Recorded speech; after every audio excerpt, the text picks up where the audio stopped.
كيف تكفرون بالله وكنتم أمواتا فأحياكم ثم يميتكم ثم يحييكم ثم إليه ترجعون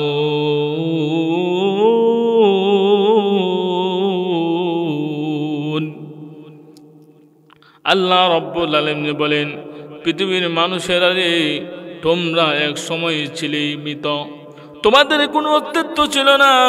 আমি আল্লাহ এত সুন্দর করে তোমার গঠন প্রণালী বানাইলাম, এত সুন্দর করে আমি আল্লাহ তোমাকে তোমার গঠন প্রণালী দিয়ে তোমাকে টাকা পয়সার মালিক বানিয়ে দিলাম, তোমাকে গাড়ি বাড়ির মালিক বানিয়ে দিলাম।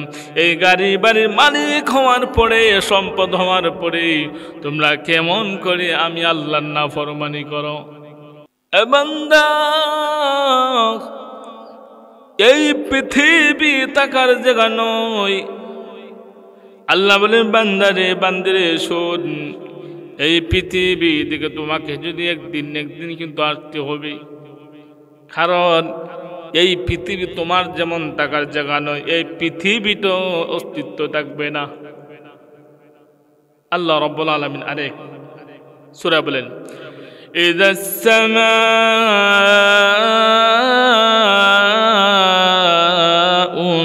ফাতারাত وإذا الكواكب انتثرت وإذا البحار فجرت وإذا القبور بعثرت علمت نفس ما قدمت وأخرت। আল্লাহ রাব্বুল আলামিন যেই দিন হুকুম করবেন, ইযাস সামাউ ফাতারাত ওয়া ইযাল কাওয়াকিবু ইনতাসারাত ওয়া ইযাল বিহারু ফুজ্জিরাত ওয়া ইযাল কুবুরু বু'সিরাত। আল্লাহ রাব্বুল আলামিন যেই দিন হুকুম করলেন, যেই দিন হুকুম করবেন, এই তামাম পৃথিবী, আসমান জমিন সবগুলো ধ্বংস হয়ে যাবে, এবং ওয়াইদাল কাওয়াকিবু ইনতাসারাত, এবং তারকারা যে যা আছে সবগুলো কষে কষে পড়বে, ওয়াইদাল বিহারু ফুজ্জিরাত, এবং সমুদ্রের পানি, তামাম পৃথিবীর মধ্যে যত সাগর সমুদ্র আছে সব পানিগুলো এক জায়গায় জমা হয়ে যাবে।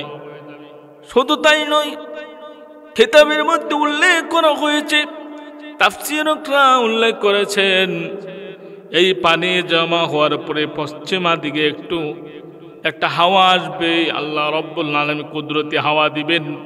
এই হাওয়ার সাথে সাথে সমস্ত পানিগুলো যখন, এই পানি যখন গরম হয়ে টকবক টকবক করতে থাকবে, তাফসীরকরা উল্লেখ করেছেন, ওই সময় যদি কোনো মানুষের আঙ্গুল যদি ওই পানির মধ্যে রাখা হয়, মোম যেভাবে গলে, যেভাবে টপ টপ করে যেভাবে পানি পানি হয়ে যায়, মানুষের অঙ্গ পতঙ্গ আঙ্গুল যদি রাখে, মানুষে সেইভাবে গলে গলে সেরকম পড়ে যাবে। কি অবস্থা হবে? ওয়াইযাল কুবুরু বু'সিরাত, এবং এই পৃথিবীর কবরগুলোকে উলট পালট করে দেওয়া হবে, যত মুর্দা সেইটার ভিতর থেকে বের হয়ে যাবে। আল্লাহ বলেন, আলিমাত নাফসুম মা কদ্দামাত ওয়া আখারাত, এবং আল্লাহ রাব্বুল আলামিনের কাছে কদ্দামাত ওয়া আখারাত, যা কিছু পাঠাইছিল সেগুলো হিসাব দেওয়া হবে। আর যেগুলো বিধিবিধান মানে নাই সেগুলোর হিসাবও আসবে। কারণ কালকে আমাদের কঠিন ময়দানে মহান আল্লাহ মানুষের হাতে দিয়ে আমল নামা ধরে দিয়ে বলবেন, পড়ো, ইকরা কিতাবাক কাফা বিনাফসিকাল ইয়াউমা আলাইকা হাসিবা।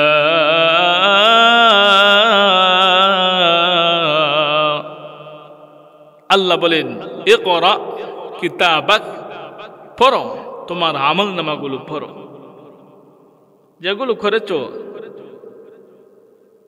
কাফা বিনাফসিকাল ইয়াউমা আলাইকা হাসিবা, আজকে হিসাব তুমি করো, তুমি পড়ো। মুহতারাম হাজিরিন, তাহলে আমরা এই পৃথিবীর মধ্যে এক সময় ছিলাম না, এখন আছি, আবার আমরা একদিন থাকবো না। এই পৃথিবী ছেড়ে আমাদেরকে এক জায়গায় যেতে হবে, অন্ধকার কবরে। এই কবরও কিন্তু থাকার জায়গা নয়। এই কবর থেকে আমাদেরকে একদিন উঠতে হবে।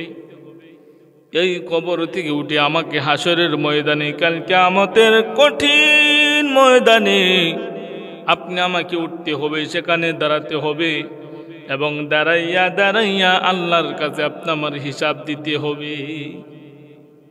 আপনি আমাকে সেই দিন হিসাব দিতে হবে, আমার জীবনের সমস্ত কিছুর হিসাব দিতে হবে। এই পৃথিবীর জমিনে আল্লাহ রব্বুল আলামিন আপনি আমাকে এত সুন্দর করে, এত ঘটন প্রণালী দিয়ে, আপনি আমাকে সুন্দর আকৃতি দিয়ে আপনি আমাকে পৃথিবীর মধ্যে আল্লাহ পাঠাইলেন। আল্লাহর হুকুম মানে নাই, আল্লাহর হুকুম গ্রহণ করে নাই, আল্লাহর হুকুম মানে নাই। আল্লাহর হুকুম মানলে যারা মানবে তারা হবে জান্নাতি, আর আল্লাহর হুকুম যারা মানবে না তারা হবে জাহান্নামী। মুহতারাম হাজিরিন, কি করবেন এখন? 40 বছর হয়ে গেছে, 50 বছর হয়ে গেছে, আপনি কি হবেন? গুনাহ করে ফেলেছেন।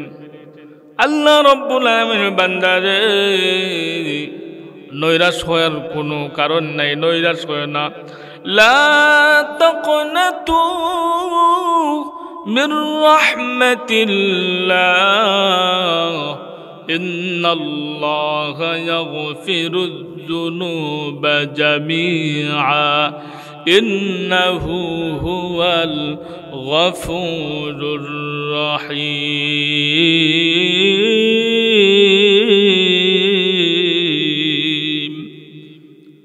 আল্লাহ রাব্বুল আলামিন বলেন, এ বান্দা, নৈরাশ হয় না, নৈরাশ হয় না। মনে করেছো আমার জিন্দিগির সময়গুলো আমি নষ্ট করে দিয়েছি, আমার 40 বছর হয়ে গেছে, 60 বছর হয়ে গেছে, আমার এত জিন্দিগির গুনাহ নিয়ে আমি কি করব? কারণ কাল কিয়ামতের কঠিন ময়দানে আপনি আমাকে হিসাব দিতে হবে। যদি আপনি গুনাহ মাফ না করাইয়া যদি কাল কিয়ামতের কঠিন ময়দানে আপনি যদি দাঁড়ান, আপনার উপায় নাই, উপায় নাই।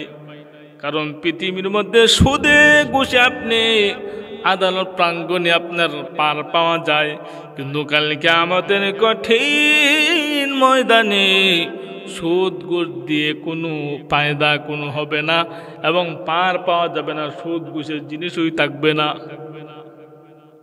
কারণ কিয়ামতের কঠিন ময়দানে চলবে নেক আমল। যার নেক আমল ভালো তার কপাল ভালো, যার নেক আমল নাই তার কপাল মন্দ হয়ে যাবে, তার আফসোস আর আফসোস। কিতাবের মধ্যে উল্লেখ করা হয়েছে কিয়ামতের কঠিন ময়দানে কিছু মানুষ এমন ভাবে আফসোস করবে, তার বিদ্যা আঙ্গুল কেটে কেটে, তার বিদ্যা আঙ্গুল কামড়িয়ে কিতাবের মধ্যে উল্লেখ করা হয়েছে মানুষের এক হাত কে ফেলবে, এরকম করে 2 হাত কে ফেলবে, তারপর মানুষের টেনশন চিন্তা শেষ হবে না। কারণ পৃথিবীর মধ্যে দেখবেন মানুষ যদি কোনো টেনশনে পড়ে এবার খালি আঙ্গুল চিবাইব শুধু আঙ্গুল কামড়াইব। সেজন্য মুহতারাম হাজরিন, আপনি গুনাহ করে ফেলেছেন,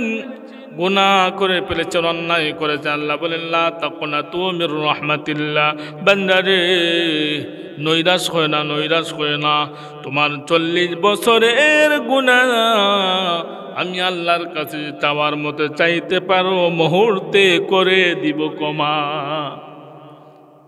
বান্দা, মুহূর্তের ভিতরে আমি আল্লাহ তোমার জিন্দেগির গুনাহ ক্ষমা করে দিব। কিন্তু আমি আল্লাহর কাছে তুমি তওবা করো, তুমি চাও, ইস্তিগফার করো, আমি আল্লাহর কাছে তুমি চাও, খালিস ভাবে তুমি তওবা করো যে আমার 40 বছরের জিন্দেগিতে আমি আল্লাহর নাফরমানি করে কেটে দিয়েছি, বাকি জিন্দেগি আমার যা আছি বাকি জিন্দেগিগুলো আল্লাহর হুকুম আহকাম মতো আমি ছাড়াইব। মুহতারাম হাজরিন, হাদিসের মধ্যে আছে মান বাকা মিন খাশিয়াতিল্লাহ হারামাল্লাহু আলাইহি নার। আল্লাহর নবী সাল্লাল্লাহু আলাইহি ওয়াসাল্লাম বলেন, মান বাকা মিন খাশিয়াতিল্লাহ হারামাল্লাহু আলাইহি নার। যেই মানুষের ভিতরে, যেই বান্দার মনের ভিতরে আল্লাহর ভয় থেকে, আল্লাহর ভয় নিয়ে চোখ দিয়ে পানি জড়ায়, আল্লাহর নবী বলে, উম্মত, আল্লাহ রব্বুল আলামিন কাল কিয়ামতের কঠিন ময়দানে তোমাকে সম্মানী করে দিয়েছেন, সম্মানী করে দিবেন।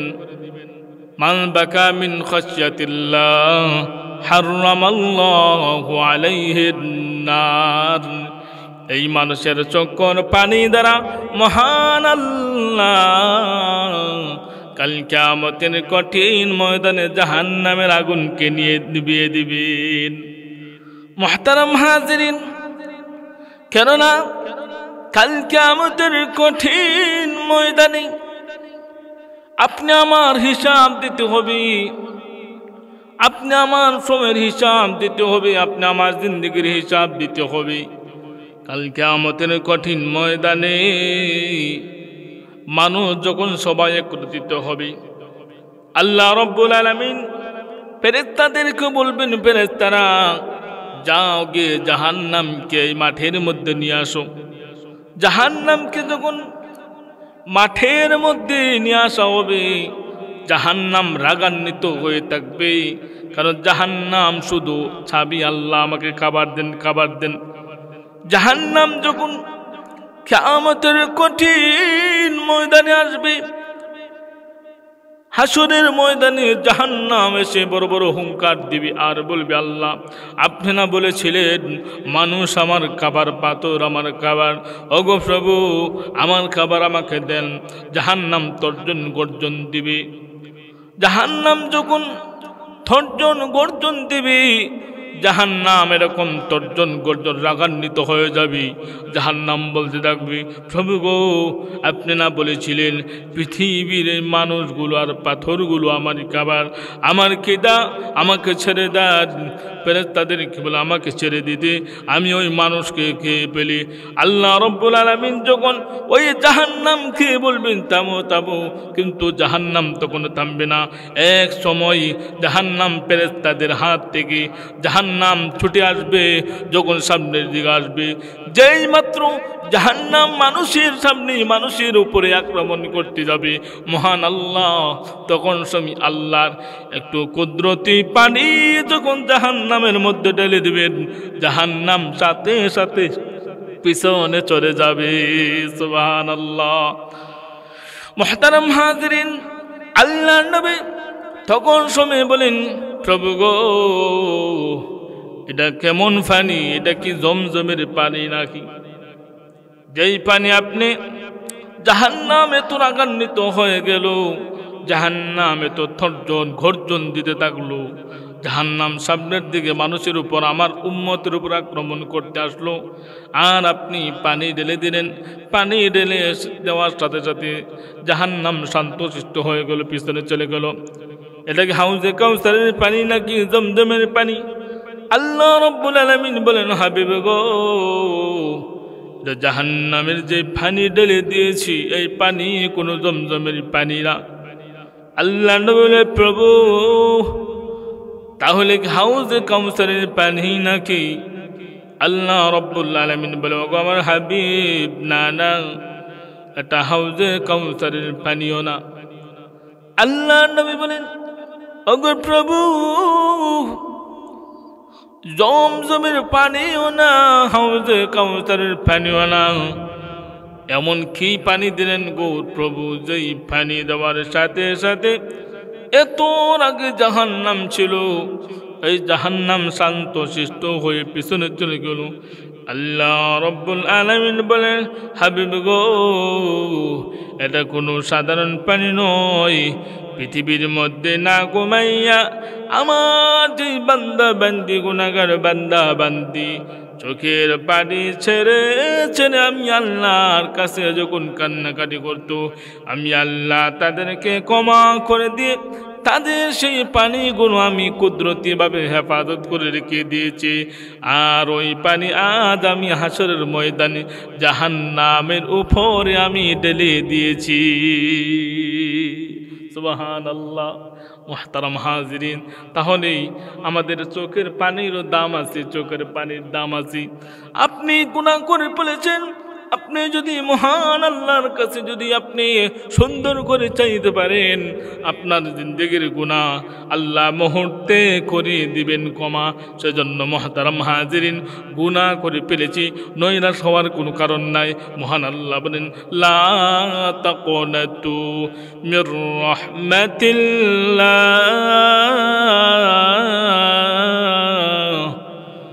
ইন্নাল্লাহা ইয়াগফিরুয যুনুবা জামিআ ইন্নাহু হুয়াল গফুরুর রহিম।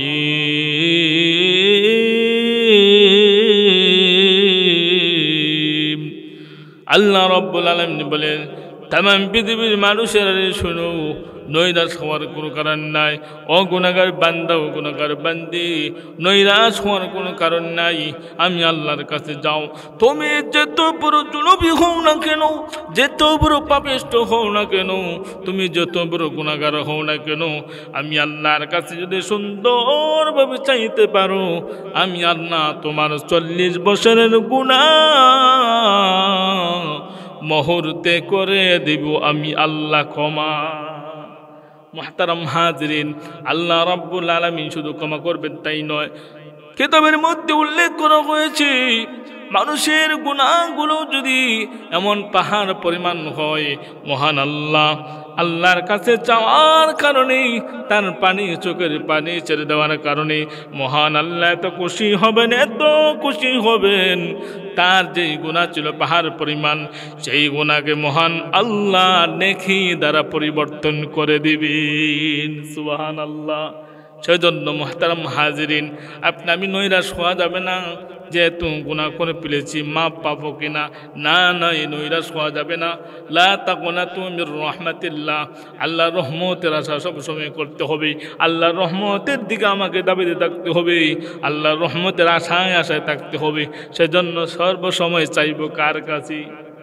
আল্লাহর কাছে। সর্বসময় মহান মালিকের কাছে আমি চাইব, আমার গুনার জন্য আমি আল্লাহর কাছে চাইব, বেশি বেশি করে এই গুনার জন্য ইস্তেগফার করব, এবং দিলে এই আশা আকাঙ্ক্ষা, দিলের ভিতরে এরকম মন মানসিকতা তৈয়ার করব যে সামনে আর জিন্দেগিতে আমি গুনাহগাতা করব না। মহান আল্লাহ রব্বুল আলামিন আমাদের সকলকে গুনাহ মুক্ত জিন্দেগি এবং আল্লাহর হুকুম আহকাম মেনে চলার তৌফিক দান করুন। সকলে বলেন আমিন।